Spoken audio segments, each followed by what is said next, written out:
திருச்சி பகுதி மக்கள் உங்கள் அனைவருக்கும் என்னுடைய வணக்கம். திருச்சியில ஏற்கனவே திருவிழா மாநாடு பொதுக்கூட்டம்னு நடந்துகிட்டு தான் இருக்கு. நீங்க ஒண்ணு புதுசா கிளிக்க வேணாம். எத்தனை ஒரு பஞ்சாயத்தடா முடிச்சு வச்சு பாரு, நமக்காக அம்பட்டு போலும் புள்ள குட்டியோட வெயில்ல காத்து கிடக்குறாங்களே. எவ்வளவு பெரிய வசதியான வாழ்க்கையா இருந்தாலும் எல்லாத்தையும் உதறி தள்ளிட்டு உங்களுக்காக மட்டுமே வந்திருக்கிறேன். உங்களுக்காக நன்றி கடன் செலுத்துறதுக்காக மட்டுமே வந்திருக்கிறேன். சும்மா பேசாத பத்தி தேவலாம் பேசிட்டு இருக்காத பையா, பிரச்சனை உண்டாகாத வேலையா ஏதாவது கலவரத்தை உண்டாக்கிட்டு இருப்பான். பேசவே இல்ல, யாரும் கண்டுக்காதீங்க உன. நானும் இது எத்தனை வாட்டி ரிப்பீட் பண்றதுன்னு எனக்கு தெரியல. நீட்டை ரத்து செய்வோம்னு சொன்னீங்களே, என்னாச்சு? रुको जरा सबर करो. நீட் தேர்வுக்கு எதிரா விஜய் தொடர்ந்து குரல் எழுப்பிட்டு வராரு. இந்த நிலையில தான் நீட் கோச்சிங் மையத்திற்கு கடன் கொடுத்திருக்கிறது தெரிய வந்திருக்கு.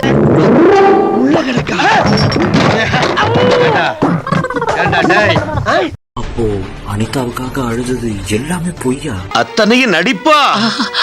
ஆமாம் கோபால். ஒரு பக்கம் நீட் தேர்வு வேணாம்னு சொல்றீங்க, இன்னொரு பக்கம் நீட் கோச்சிங் சென்டருக்கு கடன் கொடுத்திருக்கீங்க. நீட் மட்டும் தான் உலகமா? நீட்டை தாண்டி இந்த உலகம் ரொம்ப ரொம்ப பெருசு. நீட் கோச்சிங் சென்டருக்கு 20 கோடி கடன் கொடுத்தாரா விஜய்? வேட்புமனு தாக்கலில் தெரிய வந்த பகீர் தகவல். பாஸ், அப்ப நம்ம காட்டையும் கொடுக்கிறோம் கூட்டையும் கொடுக்கிறோம் பாஸ்.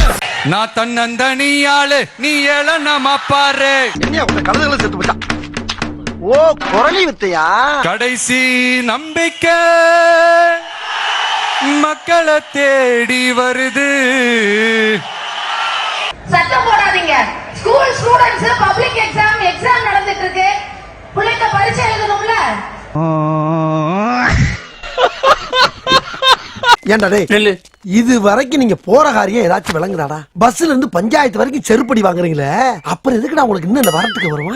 அதை இறுக்கி புடிச்சு ஒரு வரலாறு எழுது.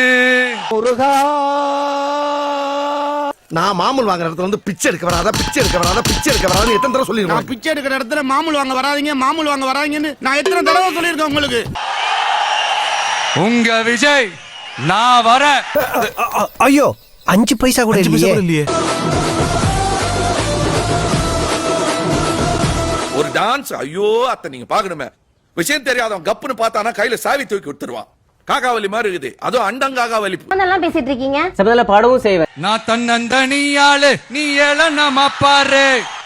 கொஞ்சம் நவுந்தனா இங்க 8 கோடி பேரு. மேரல போது ஸ்டேட் எங்க ஒருவன் ஜன்னல் வெச்ச ஜாக்கெட்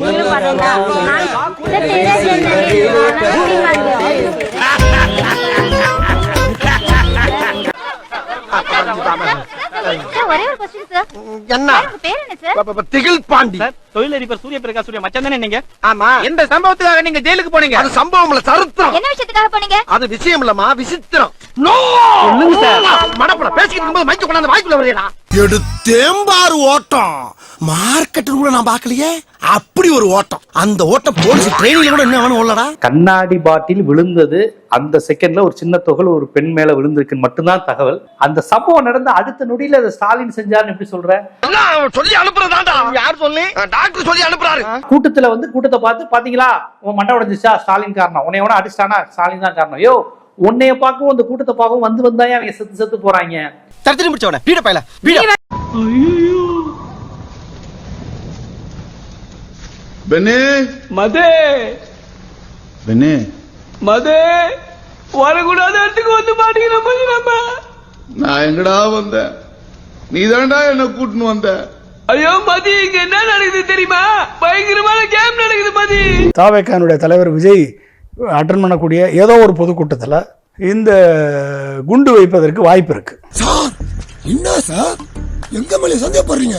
உங்களாம் சந்தேகப்படக்கூடாதியா, பார்த்தவொடனே சுட்டு கொன்றுக்கணும். குண்டு வைத்து மக்களை கொன்றுவிட்டு அந்த பழியை தூக்கி திமுக அரசின் மீது, ஸ்டாலின் அவர்கள் மீது போடுவதற்கு மிகப்பெரிய வாய்ப்பு இருக்கு. என்ன பார்த்தா ரவுடி மாதிரியா தம்பி? சீச்சி, ரஷ்யாவுக்கு போய் டாக்டர் படிச்சு வந்தாம ரொம்ப டீசென்டா இருக்கீங்க. விஜய் கூட்டத்துக்கு போகும்போதும் எந்த நேரத்தில் எது நடக்கும்னு தெரியாது. இவங்க செய்யக்கூடியவங்க தான். அதனுடைய வெளிப்பாடாக தான் தன் சொந்த கட்சிக்காரனே வச்சு சோடா பாட்டில் எரிய வச்சுட்டு பழியை தூக்கி திமுக மேலே போட்டுறது. இது 2வது பழி. சார் இவனை என்ன பண்ண சார்? புல்வாமா தாக்குதலில் 40 இராணுவ வீரர்கள் கொல்லப்பட்டது. அப்படிப்பட்ட ஒரு சம்பவம் தமிழ்நாட்டில் நடப்பதற்கு மிகப்பெரிய வாய்ப்பு இருக்கிறது. சதித்திட்டம் தீட்டப்படுவதற்கும் வாய்ப்பு இருக்கிறது. இது என்னுடைய சந்தேகம். ஆஹா, சந்தேகப்பட ஆரம்பிச்சிட்டாங்க. சந்தேகப்பட ஆரம்பிச்சிட்டாங்களே. ட்ரோன் ஷாட்டு பார்த்தீங்கன்னா, விஜயனுடைய வெஹிக்கிள் மூவ் பண்ணுற ட்ரோன் ஷாட்டு பார்த்தீங்கன்னா ஃப்ரண்ட்டில் ஃபுல்லாக ஃப்ரீயாக இருக்குது. அப்போ கூட எல்லாரையும் கூட்டிகிட்டு ஸ்லோவாக போய் ஒரு செயற்கையான ஒரு கூட்டத்தை உருவாக்கி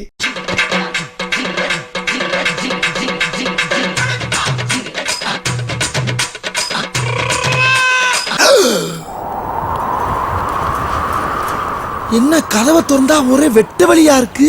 கட்சிகளும் ரோட பிரச்சாரம் போலாம். அன்னைக்கு பிரச்சாரத்தை ஆரம்பிச்சாருன்னா தமிழகம் எம்ஜிஆருக்கு அப்புறம் உருவாக்காத பிரச்சாரத்தை தமிழக விஜய் அவர்கள் உருவாக்குவார்.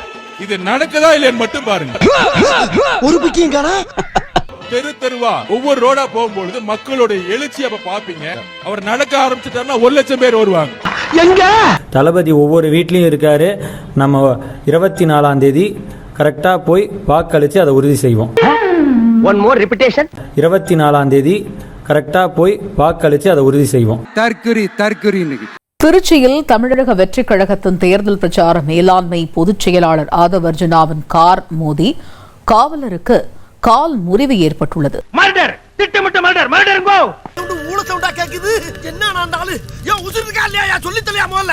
உசுரை எடுக்காம என் உசுறு போகாதுலே. நீ அல்கைதாவா இல்ல மாவோயிஸ்ட் டெரரிஸ்டா? தைரியமா உங்க பையனை உதயநிதி ஸ்டாலின பிள்ளைவாக்கத்துல நிக்க வச்சு என்ன ஜெயிச்சிருந்தா உங்களுக்கு தில்லு இருக்கு. சேஃப்டியா ஒரு தொகுதியை நிக்க வச்சிட்டு இருக்கீங்களே, தைரியம் இருந்தா உங்க பையனை அமைச்சிருக்கணும். மு.க. ஸ்டாலின் அவர்களே ஓவரா பேசுறாங்க பாத்துக்கிட்டு இருக்கா. அட விடுறா, இதுங்க ரெண்டும் காமெடி.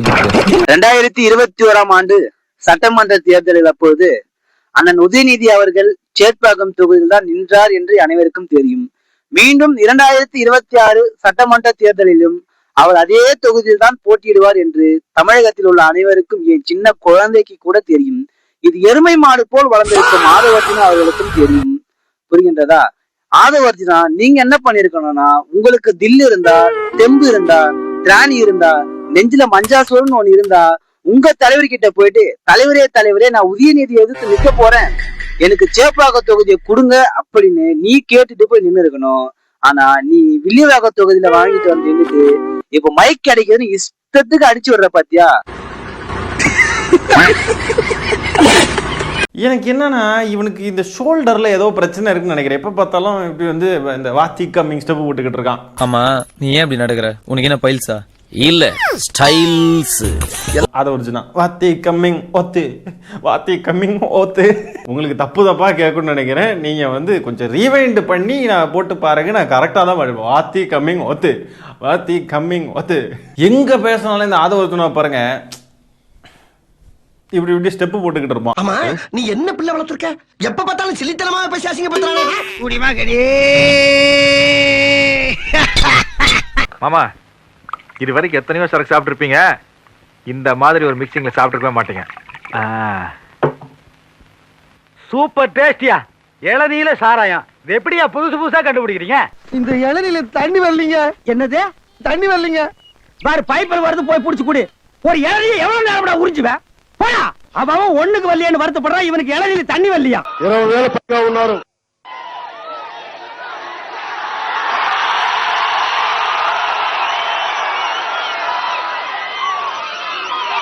கேவலமான பில்டப் தேவையா? பில்டப் பண்றணும், பீலா வரணும், அது முக்கியம் இல்ல.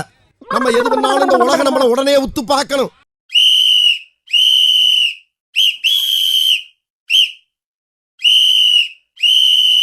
அடே பேயில போமா. இல்ல நீ ஒரு ஆர்டிஸ்ட்னு காமிச்சிட்ட எனக்கு. காமிச்சிட்டா அது இப்படியால வரையணும். இல்ல பாருல.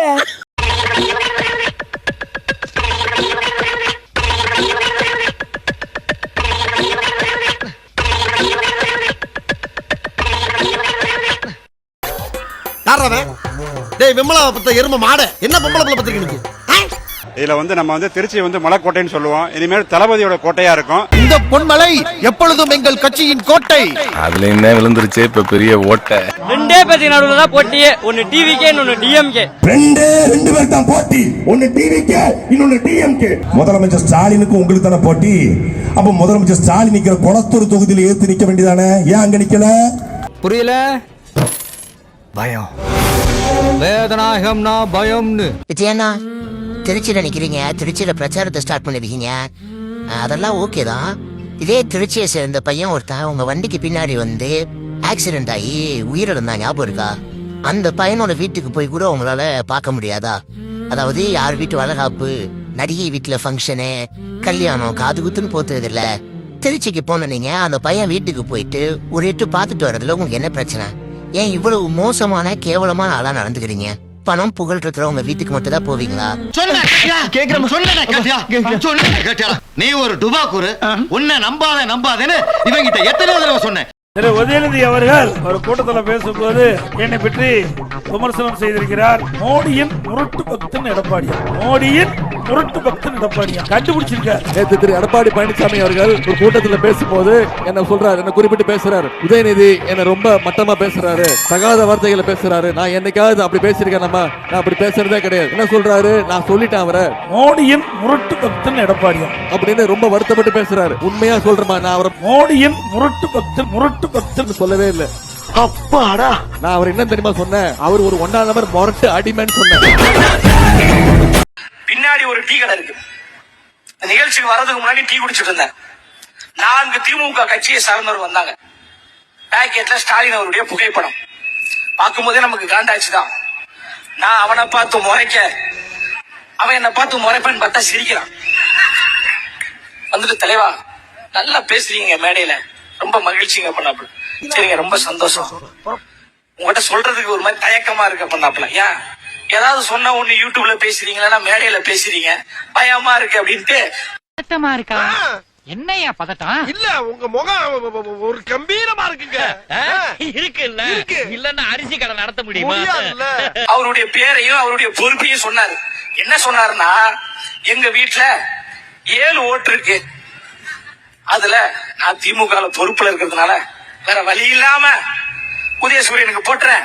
6 ஓட்டை நான் விசிலுக்குத்தான் போடுவேன், அண்ணன் விஜய் அவர்களுக்குத்தான் போடுவேன், உங்களுடைய வேட்பாளர் ஆதவ அர்ஜுனா அவர்களுக்குத்தான் போடுவேன் என்று சத்தியமிட்டு ஒரு திமுக கட்சியை சார்ந்த நிர்வாகி 1/2 மணி நேரத்துக்கு முன்பு சொன்னார் என்றால், வில்லிவாக்கம் தொகுதி என்பது தாவேகாவின் கோட்டையாக மாறிவிட்டது.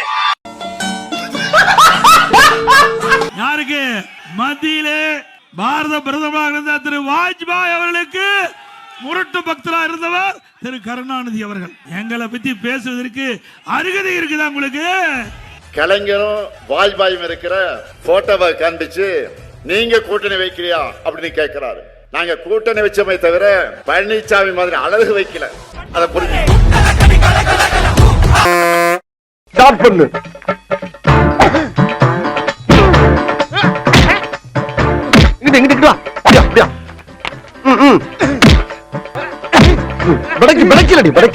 மண்டல மட்டும் அடிச்சிடாத, குலக்கேசல் உள்ள போயிருவேன். சரியா? உங்க வீட்டு பிள்ளையா நினைச்சு எல்லாரும் என்னை மன்னிச்சிருக்க.